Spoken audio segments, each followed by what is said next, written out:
This is the another problem.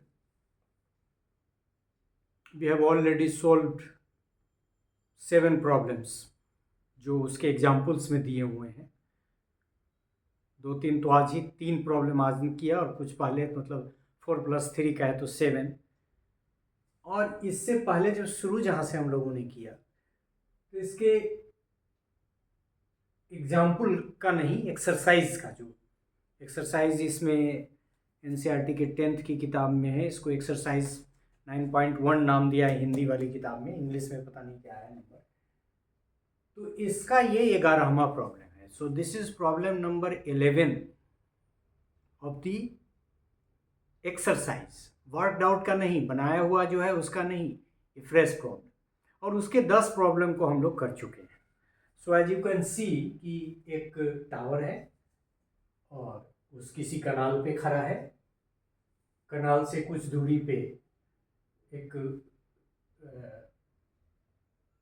Point है, उस point पे 60 डिग्री का एंगल बनाता है।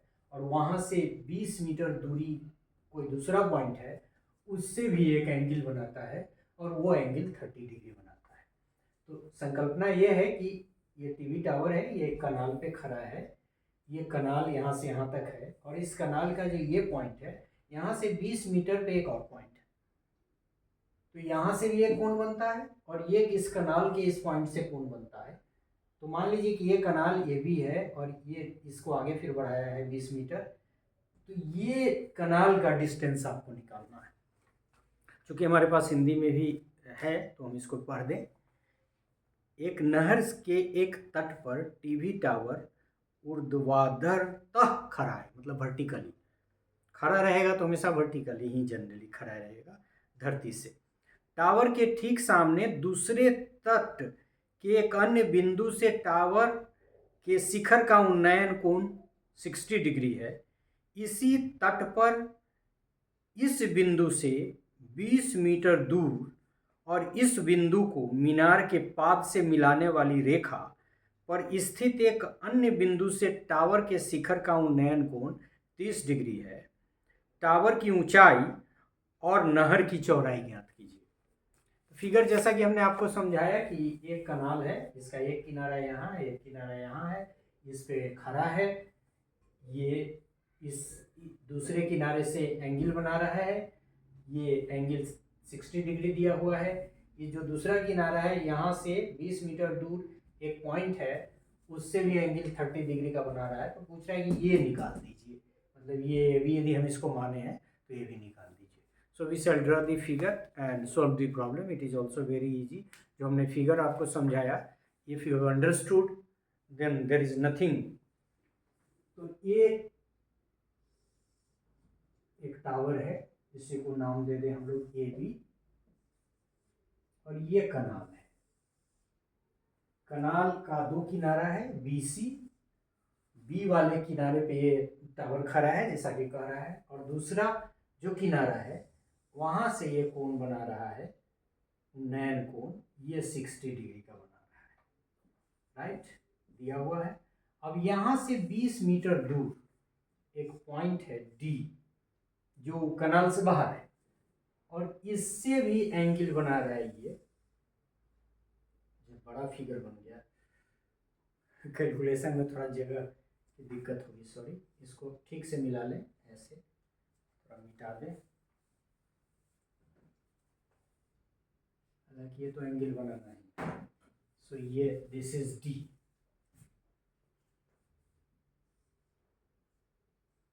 ये 20 मीटर है, ये भी हमको निकालना है, इसको x मान लें।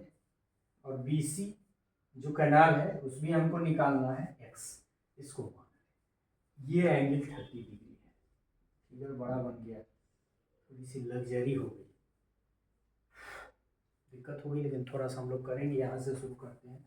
तो हमको निकालना क्या है कि A B is equal to what, is equal to H हम लोगों ने मान लिया। और दूसरा है कि B C is equal to what, इसको हम लोगों ने एक्स मान लिया।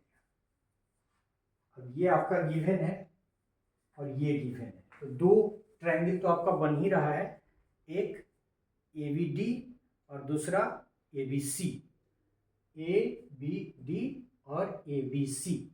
तो हम पहले ABC में ले लें, तो ABC का एंगल 60 डिग्री है, तो लिखें in right angled triangle ABC we have tan 60 degree is equal to AB by BC। अब जो वैल्यू हम लोगों ने माना है उसी को रख देते हैं, इम्प्लाइज tan 60 डिग्री √3 होता है, और AB हम लोगों ने H माना है, इसको X माना है। तो हम लोग लिख सकते हैं कि H is equal to √3x, x √3, इसको एक इक्वेशन मान लिया। उसी तरह से in right angled triangle ABD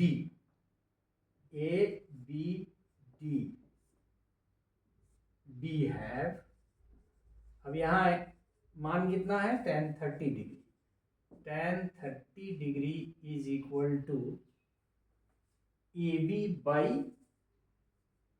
BD, AB by BD। इस ये tan 30 डिग्री तो 1/√3 होता है, दैट वी नो। यहाँ आपको AB का वैल्यू H है, H रख दिया। BD को हम लोग लिख सकते हैं BC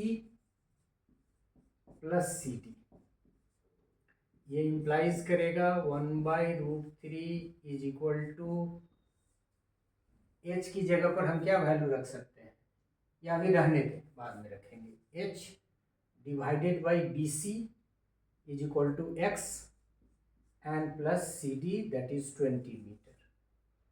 तो ये क्या हो गया, इसको यदि इधर ले जाए यहाँ से, और x plus 20 is equal to H √3, और x plus 20 is equal to H का वैल्यू डाल दें, H का वैल्यू डाल दें फ्रॉम इक्वेशन 1। तो H का वैल्यू कितना है इक्वेशन 1 में, √3x, √3x into √3 from 1, equation 1, this value we have put. So x plus 20 is equal to 3, √3 into √3 is equal to 3, so this is 3x, और 20 is equal to, ये इधर जाएगा तो माइनस हो जाएगा, 3x minus x, और 2x is equal to 20, so x is equal to 20 by